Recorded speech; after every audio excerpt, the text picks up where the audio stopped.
작년 문제, 요 문제, 1번 문제, 그 다음에 올해 1번 문제만, 중요 거만 볼게요. 작년 거 보면 문제가 이렇게 나와요. 문제 1, 한 장이잖아요. 답은 어쩌고 이렇게 나오죠. 근데 이제 보면, 여기에 보면 근로복지공단과 관련된 내용들이 있어요. 그래서,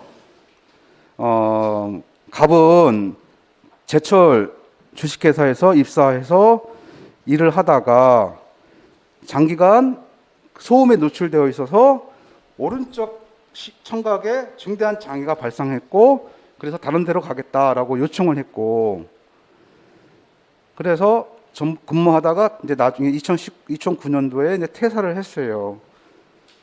그리고 나서 근로복지공단에다가 난청이라는 이유로 장애보장 신청을 했는데, 장애보상 청구를 했는데, 근로복지공단은 어떻게 됐어요?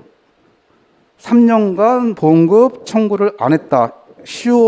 소멸시효에 걸린 거죠. 민법도 여러분 공부하시면 시효 문제가 나와요.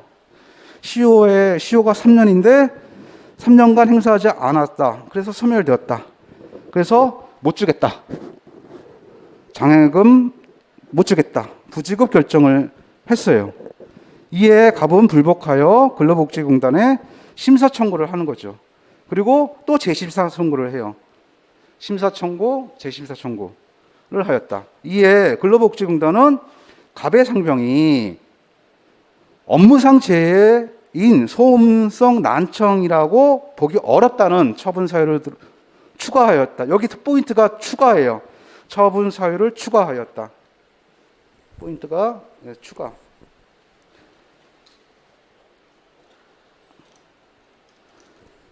이제 출제자의 아까 말한 의도가 뭐냐 이거지. 설문을 보면서 출제자의 의도를 이제 파악을 하셔야 되는 거예요. 그거를 이제 이것 이제 잠깐 언급해 드리는 거예요.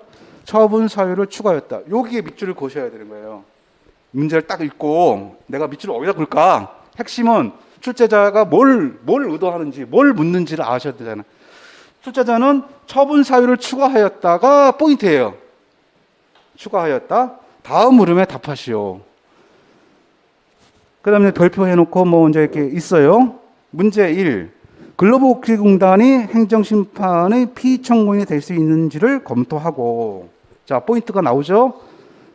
근로복지공단이 밑줄 근로복지공단이 피청구인이 될 수 있는지 여부.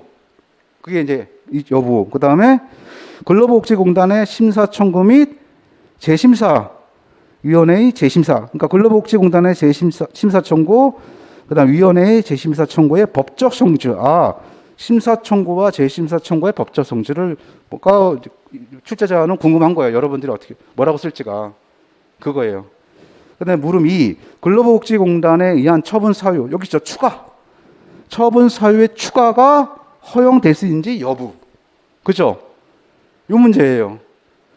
나머지 문제 2번, 문제 3번, 문제 4번은 어떻게 돼요? 간단하죠? 그냥 암기한 거 그대로 쓰시면 되는 거예요. 그죠?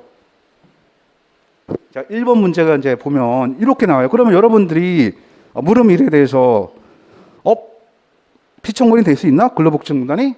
그거 이제 생각을 하셔야 되는 거고.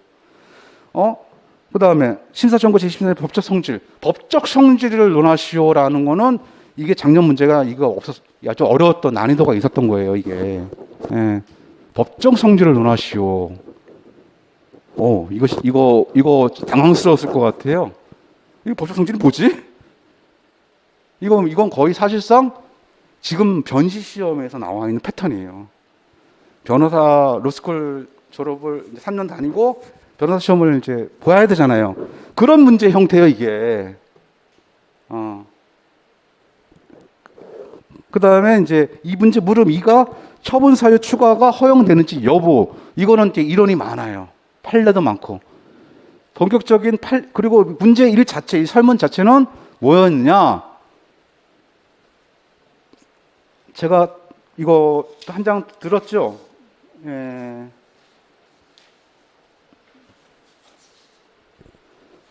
프린트물 들었을 텐데,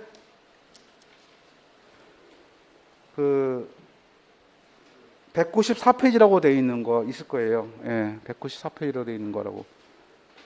프린트물에.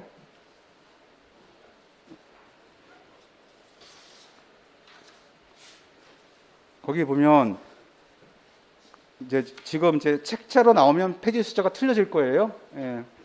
여기 보세요. 이게 대법원 판례 기출 문제예요. 판례 문제예요. 판례 문제를 이렇게 기출 문제로 바꿔버린 거예요. 대법원 2012 9월 13일 선고, 2012도 3859 판결, 장애 급여 부지급 결정 처분을 취소하는 소송을 제기한 거예요. 누가? 살문상의 갑이죠.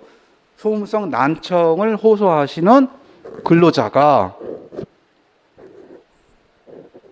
근로복지공단에 장애보상금을 달라고 청구했는데 거절당한 거예요.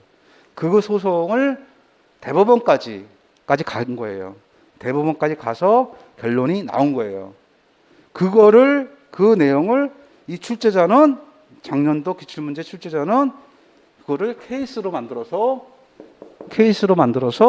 출제를 한 거예요. 되셨죠? 이게 근데 이런 패턴이 올해도 똑같이 나왔어요. 올해도 똑같은 기출문제가 똑같아요. 그럼 내년에도 그렇게 가능성이 있다는 거예요. 근데 그럴 수밖에 없어요. 왜냐하면 종합적인 사고를 검토하기 위한 적절한 수밖에 없는 거예요, 이게. 단순히 따다다다 암기해서 딱딱딱 쓰는 것보다는 종합적으로 좀 난이도 높이기도 하고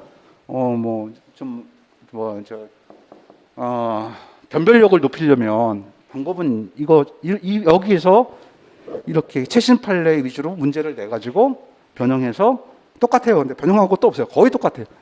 해서 내용을 적는 거죠. 그럼 여기 보세요. 문제가 근데 이거를 다룬 그동안에 이제 교과서가 없었어요. 변호사 시험에는 이게 있어요. 변호사 시험에는 이게 있어요. 근데 행정사 시험에서 이 문제가 나올 거라고는 상상을 못 하죠, 사실. 근데 문제가 털컥 나왔네? 근데 책에는 없네? 강의도 안 했네? 그러니까 이제 불이타가 되는 것이고, 당황스러운 거고, 이렇게 되는 거예요. 그죠? 그래서 사실 저도 이걸 안 넣으려다가 기출문제가 있으니까 제가 교재에 넣어놨어요, 이렇게. 그리고 보세요. 제가 본 거에는 이제 판시사항이 있어요. 판결은 시간이 좀 가니까 조금 쉬었다가 합시다. 감사합니다.